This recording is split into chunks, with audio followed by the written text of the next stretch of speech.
Novamente, boa noite. Estava eu a consertar, eu e Cacá. A gente chega e fica com a neura da métrica, né?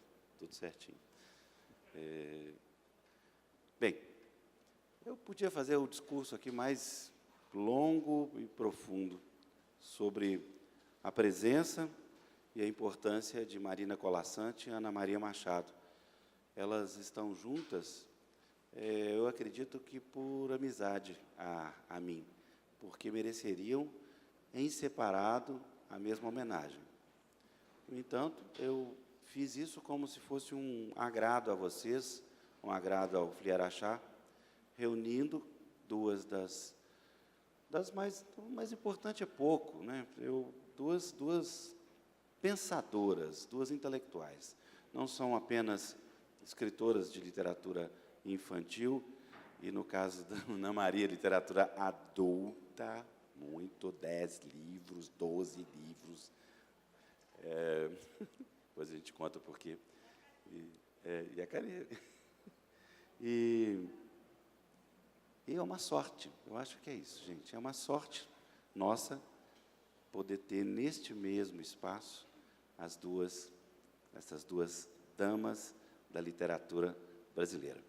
Eu queria convidar a Ana Maria Machado e Marina Colasanti para cá.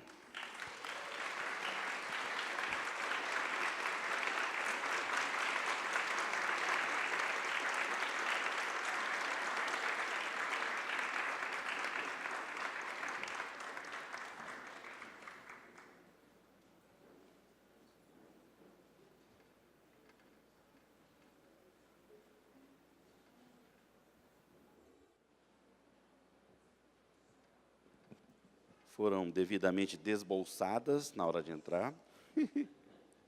Né? E, olha, gente, não há a mínima combinação, nós não temos a mínima ideia do que vamos fazer e falar aqui, o que torna isso muito mais gostoso. Né? Então, eu queria pedir para a Marina contar um pouco, começar, se é que isso pode ser um começo, Marina, falar para a gente da dificuldade entre escrever, né, o que tornou sua vida, e falar para adultos. Você conta histórias para adulto de uma forma que eu nunca vi na minha vida. Eu tive a felicidade de ouvir várias. E como é que é essa diferença? Como é que é falar para adulto e escrever para criança? A diferença, eu estive pensando nisso recentemente, bem recentemente. A diferença quando a gente fala para crianças é que a gente está dando, é uma doação, porque você dá experiência, dá conselhos, dá brincadeira, você está dando. Quando a gente fala para adultos, a gente recebe. A minha sensação é de que eu recebo, porque quando eu falo para adulto, é prevalentemente um público de professores, ou de estudantes, ou de especialistas em literatura infantil, que me dão um retorno sobre o que eles fazem com o meu trabalho, sobre as aplicações do meu trabalho, sobre o resultado que eles obtêm através do meu trabalho. Então, eu recebo, porque esse input é muito importante para um escritor, é determinante. Você é mais do que um prêmio, porque um prêmio é circunstancial, mas quando uma pessoa vem e te diz, eu leio os seus contos no cárcere para as carceradas jovens, e elas choram, e elas se comovem, elas pensam elas mesmas, isso é muito mais importante do que um prêmio, que pode ser circunstancial e que amanhã some. Mas esse relato de você ter entrado na vida de uma pessoa que está sofrendo ou que está numa situação difícil, isso é muito, muito importante para um autor. Então, a diferença é essa. Quando é para as crianças, a gente dá. quando é para os adultos, a gente recebe. Bom, gostei. Legal. Nós temos aqui uma personalidade secreta, que será revelada agora. A Ana Maria diz que a personalidade secreta dela é a parte dos livros adultos, uma falta de consideração com os 10 ou 12 livros, né, que ela tem para adulto. Mas eu replico a pergunta, Ana Maria, porque, de qualquer forma, você traz para a sua literatura adulta, está fazendo uma pergunta de livro adulto, importante, muito mais pesquisa, muito mais contexto, né, do que a simples ficção permite. Até na ficção também tem pesquisa, né? Então, como é que você faz essa diferença? Só uma pergunta, você está com quantos infantis? Não sei quantos. 90? Não, eu tenho um total 70. de 60 livros, Tá. mas tenho poesia adulta, contos adultos. Você está com quase 100 infantis, não é isso? Caramba. Mas isso é porque ela reúne vários contos num volume só. 12 Reis e a Moça no Labirinto do Vento são o quê? 10 contos. São Já 10, uma 12, ideia toda 13. azul tem 12 contos. É. Se ela separasse, fizesse separadinho como eu, também tinha uns 100. É uma questão de como edita. Eu fiz o livro Mais de 100 Histórias Maravilhosas. Foi. São mais de 100, na verdade, mas é que, como livros físicos... Mas eu replico a pergunta. Não precisa nem falar a diferença. Eu acho que como é que você entende as duas linguagens? Eu sei, para mim, qual a diferença no sentido da dificuldade de um e de outro, da facilidade, da fluidez para sair de um para outro, enfim. Mas, antes de eu entrar realmente na minha resposta sobre isso, eu queria comentar uma coisa que ela diz, essa diferença de escrever para falar, né? Foi o que ele perguntou, falar, não escrever. Falar para adulto, você está recebendo, e para criança você está dando. E raramente a gente só fala, né? Eu acho que nos dois casos, quando a gente vai falar com criança e adulto, é uma troca, é um diálogo. Eles perguntam, a gente responde tudo. E eu acho que a gente recebe muito quando fala com as crianças também, mas é muito afetivo. Eu acho que o que vem da criança é muito de afeto. E no de adulto, a gente recebe uma troca de ideias, uma informação, um conhecimento, uma narrativa de experiências que a gente não tem. Então, a gente está aprendendo muito no sentido do conhecimento, do intelecto, mas acho que com as crianças a gente aprende muito afetivamente também. Mas, agora, chegando para responder, sempre perguntam isso, da diferença de escrever para criança, escrever para adulto, como, se é uma coisa de linguagem, se há palavras que você não pode usar para crianças, mas que usa para adultos, se há uma atitude diferente. Eu acho que a maioria de nós que escrevemos muito a sério para crianças, não temos uma atitude diferente na hora de escrever para criança. Tenham a mesma atitude de responsabilidade, de seriedade no que estamos criando ali. Se existe alguma diferença de linguagem, que durante muito tempo eu disse que não, mas depois comecei a observar mais e a refazer, é só, no meu caso, no sentido de evitar termos muito abstratos.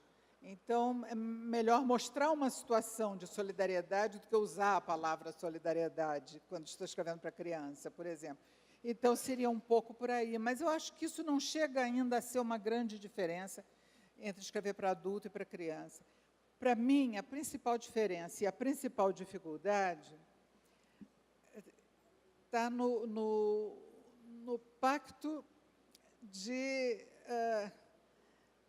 adesão a um repertório, digamos. Quer dizer, a gente pode contar que o leitor adulto entende muito mais referências, uma variedade muito maior de referências históricas, literárias, culturais, musicais, enfim, a gente pode citar coisas ou fazer brincadeiras, fazer alusão, os mais diversos tipos de referência, que é um repertório mais rico.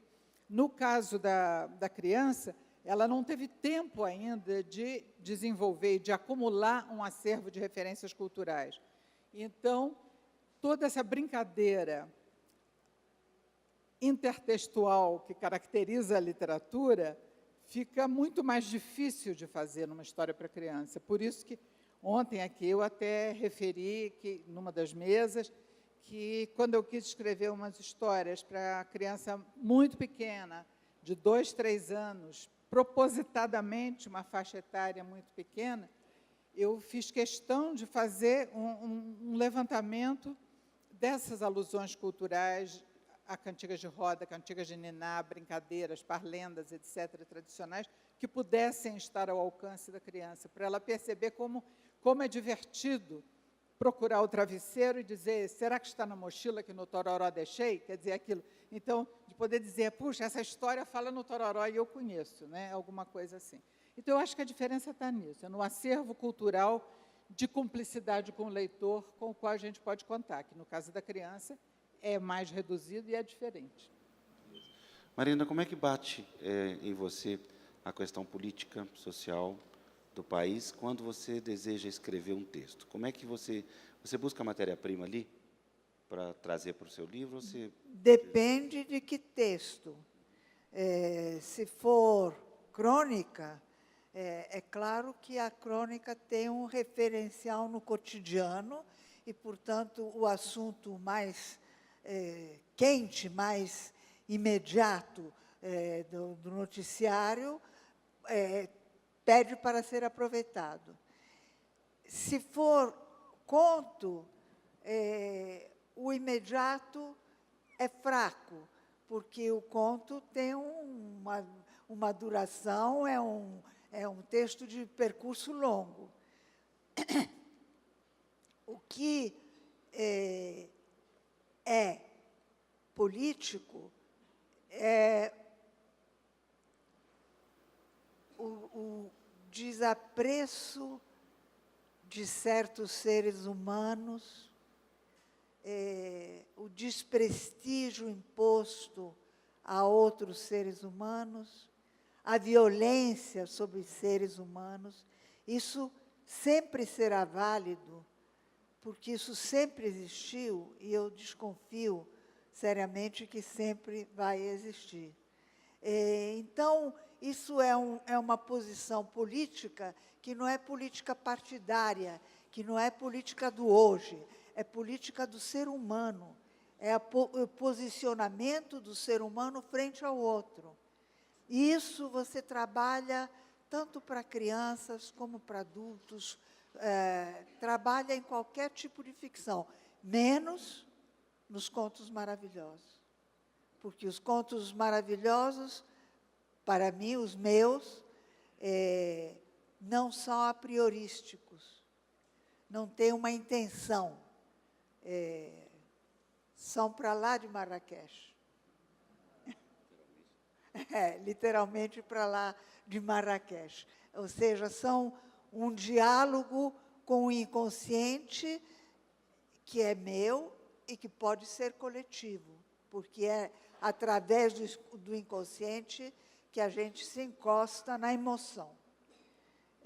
E os contos maravilhosos são esse diálogo. Mas, nas outras, os meus mini-contos são muito críticos, muito cortantes, muito afiados. Então, é um outro tipo... E é claro que a questão do feminino aflora, mesmo quando eu não faço propositadamente, porque eu tenho um histórico feminista e tenho um feminino muito, muito, muito orgulhoso.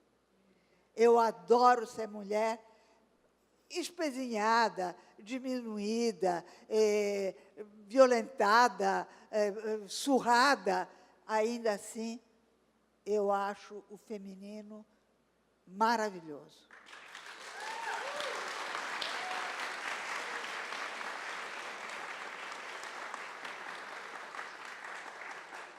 Ana Maria, a mesma pergunta, mas só fazendo uma referência que você não consegue se conter, né? Por exemplo, Infâmia é sobre essa coisa toda das notícias, as informações, né? Você tem essa peculiaridade, né? Você traz a realidade, de alguma forma, para a sua literatura adulta, não é? Mas nunca, quer dizer, e também para infantil ou juvenil que seja, mas nunca com um propósito inicial, um projeto de que esse livro vai passar essa mensagem, servir a isto, a defender esta causa. Eu acho que tudo que eu escrevo me reflete. E eu tenho um lado muito, não sei se militante é a palavra, aliás, outro dia, não é a palavra, e outro dia eu vi uma distinção tão maravilhosa feita por essa grande dama que é a Fernanda Montenegro, e ela disse que ela hoje percebe que na vida dela ela nunca foi ativista, mas sempre foi atuante. E eu acho que é isso. Eu também me reconheci muito essa coisa de ser atuante e de estar muito atenta para analisar o jogo político por trás, para não me deixar envolver, para, enfim, para não me omitir. Então, eu acho que isso transparece em tudo que eu escrevo, mas não porque eu tenha decidido fazer isso. Sei lá, é como fazer café em coador, né? O pó fica ali no coador, mas se não tiver o pó, o café não é café.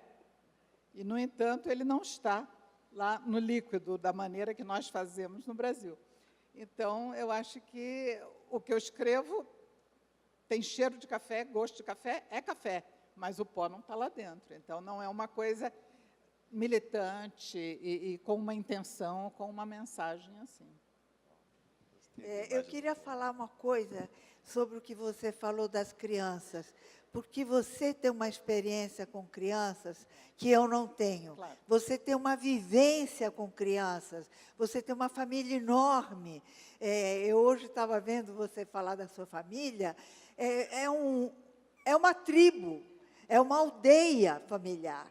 Então, você tem uma convivência constante e sempre renovada de novas gerações de crianças com que você conversa e fala.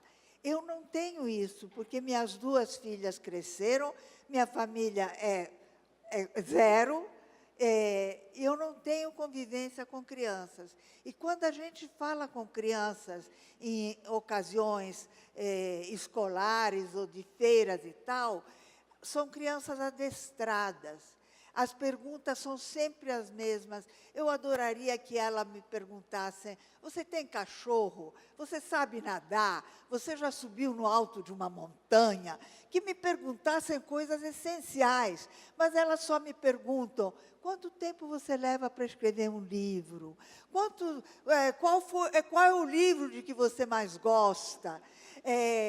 De onde você tira as ideias? Eu acho um crime uma criança perguntar isso, porque quem me dera ter tanta ideia como ela tem.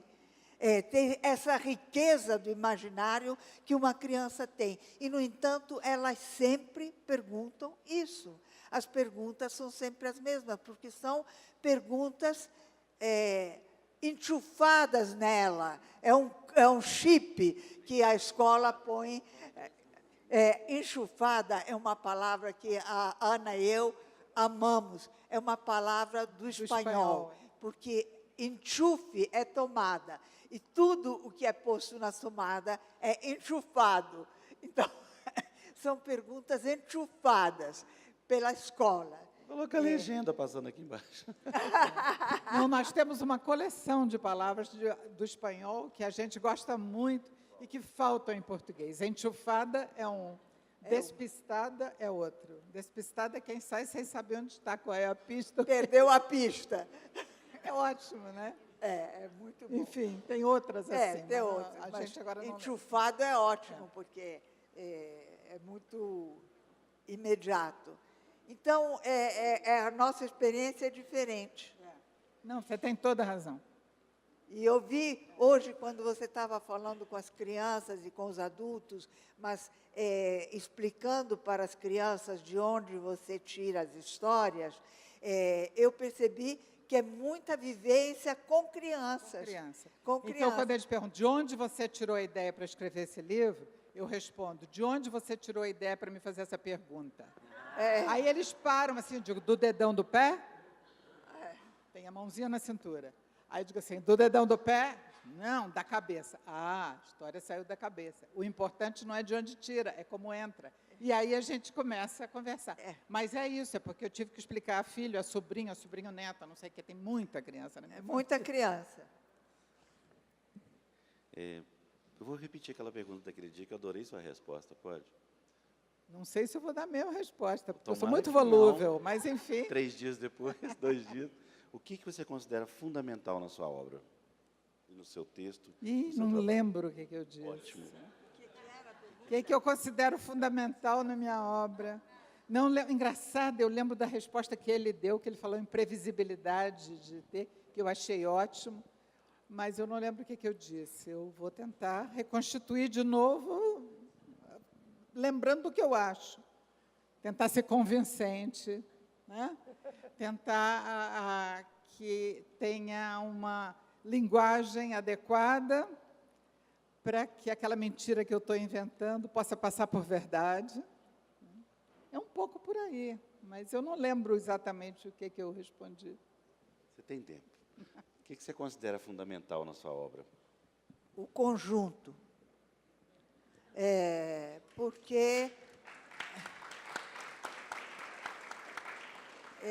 Porque é um conjunto aparentemente diferenciado, que eu estou construindo de fragmento em fragmento, ou seja, de gênero em gênero, para formar um painel, como se eu fizesse um mosaico. E eu gostaria que se percebesse no final, que ainda falta alguma coisa, claro, que no final se percebesse a unidade desse conjunto. E esse conjunto é a minha selfie.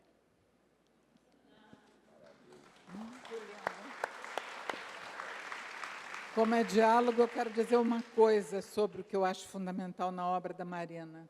Ela tem uma voz única, pessoal, extremamente original. Não conheço ninguém em nenhuma literatura que tenha essa característica tão forte que ela tem. E isso é maravilhoso. Obrigada. E o que você acha Vindo dela. O que você acha da obra da Ana Maria? A gente não está aqui para rasgação de seda. Eu gosto da brasilidade da obra da Ana. Ela é muito Brasil. Ela traz um Brasil. Quando ela disse agora que, escrevendo para crianças pequenas, ela fez uma pesquisa sobre a linguagem e as referências das crianças pequenas, eu pensei, eu nunca saberia fazer isso, porque isso não está na minha vida, isso não faz parte do meu universo. E ela tem um universo muito brasileiro, muito intenso, muito vivo, e ela é uma lobatiana, ou seja, ela encosta numa referência fundamental da literatura infantil brasileira, que é Lobato. E eu passei por Lobato sem frequentar, porque quando eu cheguei aqui eu lia Verne, já não podia ler Lobato. Então, essa filiação a Lobato e essa brasilidade da Ana são muito importantes para a construção de uma identidade brasileira para os jovens leitores. Eu frequento menos livros adultos da Ana, mas é uma maldição que acomete as mulheres e as mulheres que escrevem também literatura infanto-juvenil, que o rótulo infanto é pespegado no pescoço e se ignora sistematicamente a obra adulta e o valor da obra adulta. Então, isso é um karma muito pesado, e a Ana tem 10 romances, e deve pesar muito para ela essa tipificação só como autora infanto-juvenil. Ela não é uma autora infanto-juvenil, ela é uma escritora. os gêneros às vezes atrapalham, né, Marina? Você vê essa confusão do Jabuti, quando no fundo é tudo texto, né? Não é só como um gênero em tese, né? Agora, eu acho que é um momento da gente colocar a questão do feminismo, né? Surgiu ou ressurgiu a questão feminista. Você que, desde a época das revistas, das crônicas de revista, fala sobre esse assunto, né, Marina? O que você está achando desse... Pode chamar de ressurgimento, será? Não, podemos dizer um ressurgimento não, porque não estava morta. Foi como em novela, deu uma barriga. Embarrigou o movimento. Depois de Beijing, onde os países que tinham conseguido o que pretendiam estabeleceram que o termo e o modelo da luta feminista estava ultrapassado, isso reverberou no Brasil, onde não tínhamos alcançado as metas pretendidas, onde as mulheres continuam sendo assassinadas, onde não há creches, onde não há igualdade de salários, enfim, muitas metas não tinham sido alcançadas no Brasil, mas nos adequamos aos ditames de Beijing. Então, houve uma barriga e agora as moças acordaram. Eu sempre digo às moças, estudem, porque a roda não foi inventada hoje, nem foi inventada pela minha geração. A roda começou a ser inventada no século XIX. Estudem, documentem-se, porque isso pode e só pode ajudar vocês. Vocês não precisam fazer certas invenções, essas já foram feitas. Tem que ir à frente. Eu vejo que o novo feminismo está muito ligado às questões de gênero e às questões raciais. Criando até um ocultamento das verdadeiras questões cruciais, comuns a todas as mulheres, de todas as classes sociais, de todas as cores, que são a falta de creche, o aviltamento profissional, a dificuldade para chegar ao topo da pirâmide, a diferença salarial. E no Brasil nós temos um problema... A própria violência também. Nós temos um problema dramático, muito brasileiro, que é a ausência do pai. A última vez que eu falei com Ildete Pereira, uma feminista histórica da minha geração, ela dizia que no Brasil tem uma população igual à da Bélgica de mulheres que carregam a família sozinhas. E as meninas continuam engravidando na adolescência, e a gente vê famílias e famílias, uma avó ganhando uma Bolsa Família e sustentando filhas e netas e bisnetas grávidas, a gravidez aos 14 anos. E cadê os homens? Cadê os pais? Cadê os corresponsáveis? Porque filhos não se fazem sozinhos. Então, esse é um problema muito grave brasileiro, porque sobrecarrega as mulheres, sacrifica as crianças grandemente. Quando um homem engravida uma mulher, ou participa da gravidez de uma mulher, para sermos mais precisos, e se manda, ele só pensa na mulher, mas os dois têm que pensar na criança, porque as crianças são as mais prejudicadas. Se as mães carregam os filhos sozinhas, elas têm mais dificuldade de conseguir trabalho, elas têm menos dinheiro, é mais difícil a educação das crianças, e elas não têm um modelo masculino do casal parental.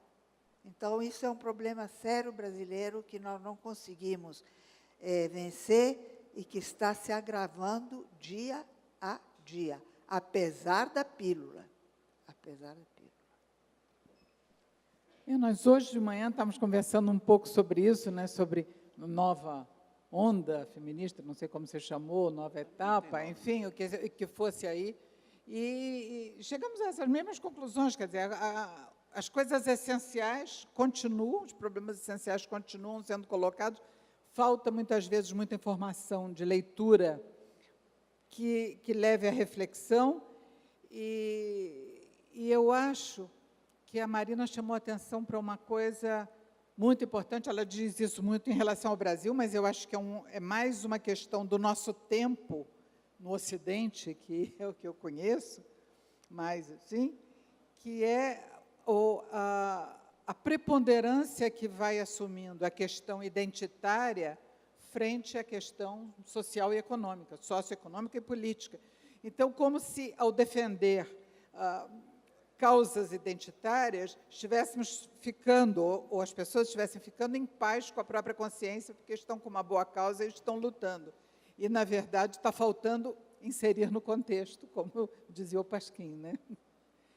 Eu acho que tem mais que isso. Agora, eu concordo com essa análise da Marina integralmente, acho a questão da gravidez adolescente, do abandono paterno e toda essa não formação do adolescente, o abandono total nisso e a falta de creches absoluta.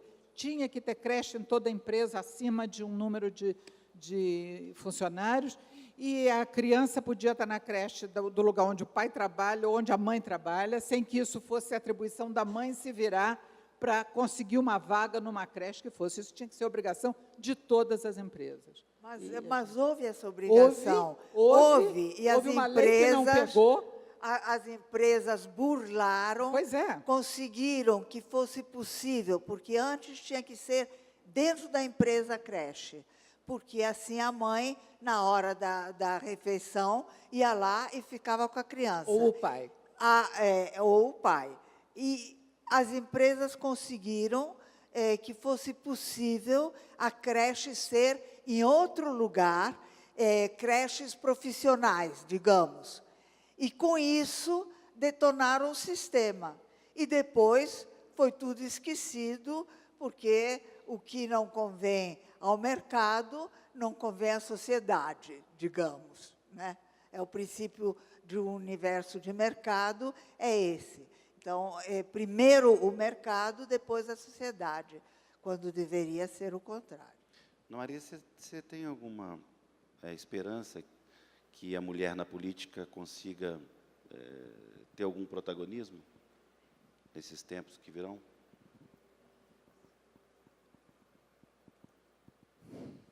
Não sei. Eu não tenho muita esperança na política no momento, nem mulher, nem homem, para ninguém de realmente competência e caráter ao mesmo tempo conseguir ter algum protagonismo. Então, seja mulher, homem, ou LGBT, C, X, Y, Z, qualquer um, não acho que seja isso que vai fazer diferença. O Brasil é um dos últimos países do mundo em presença feminina na política.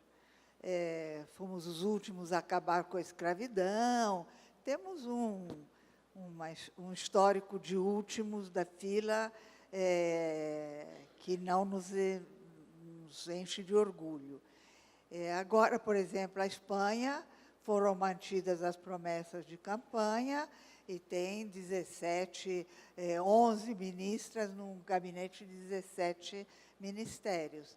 Não sei se isso vai ser exatamente positivo para a política da Espanha, mas é sim positivo para a imagem das mulheres espanholas. Nós estamos muito longe disso. Não sei se o sistema de cotas, não creio que isso resolva. O que resolve é a presença das mulheres nos estudos políticos, é a presença das mulheres na economia, é a presença das mulheres nas relações internacionais, ou seja, é através da universidade que nós vamos resolver esse problema.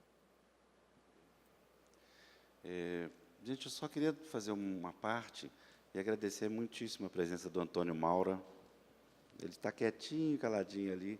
Antônio Maura eu conheci lá em Madrid, é um brasilianista importante, fez um trabalho importante de divulgação da literatura brasileira na Espanha, falando da Espanha, né? Eu o conheci na embaixada, ele presidiu a Fundação Hispano-Americana de Literatura, não foi isso? Você trabalhou com eles, né, Antônio? E agora está no Instituto Cervantes do Rio. Uma alegria ter você aqui entre nós, viu? Com todo esse conhecimento que você tem de literatura brasileira. Muito obrigado.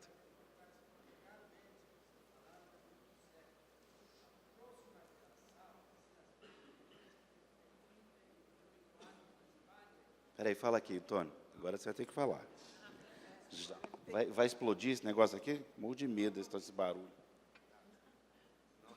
Obrigado por as palavras, Afonso, e pelo convite para assistir aqui, não é?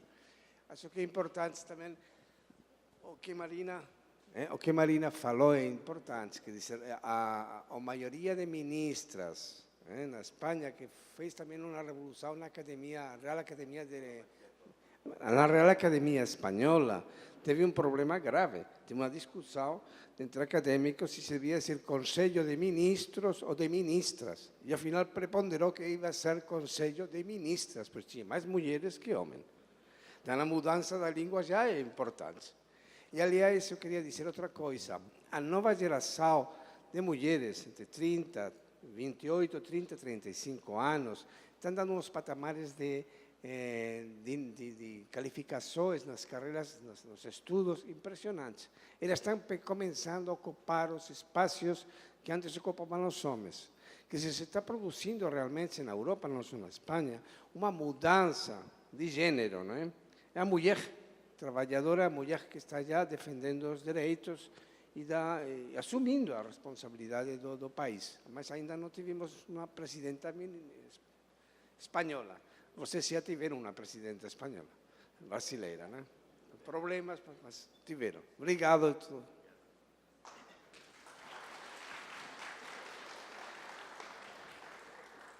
Bem, estamos caminhando para o final. Eu acho que a gente podia deixar aqui uma palavra, vocês duas. Não quer contar uma história, não? Não quer contar uma história, não? Não, eu não sei contar a história. Sei. Eu queria que vocês deixassem assim, uma palavra sobre a questão da leitura, literatura, para fechar esse momento do festival de um jeito legal. Qual que é a importância, ou mesmo o que deve ser feito no Brasil e para todos com relação à leitura e à literatura, vocês que fizeram disso a vida de vocês. O que fez a literatura na vida da gente? Não, qual a palavra que você tem sobre leitura e literatura para o país? Falando nisso, peraí. A palavra que eu tenho é uma palavra: aderência. Aderência à leitura, aderência à cultura, o respeito. Frases a gente faz o tempo inteiro sobre a importância da leitura, a importância da cultura, o aprimoramento da alma que isso traz. A Ana e eu temos em comum o termos sido formadas por leitura. A leitura como formação. Então, não é uma posição acadêmica, uma posição formal, é uma posição de experiência de vida. Eu aprendi muito mais através dos livros sobre a vida do que através dos conselhos, das conversas e dos ensinamentos formais. É por isso que eu acredito. E a gente sabe que um país é melhor quanto mais lê, quanto mais conhece, quanto mais sabe. É só que o Brasil parece não acreditar nessa fórmula tão simples, tão cristalina e tão comprovada. Tomara que um dia acredite.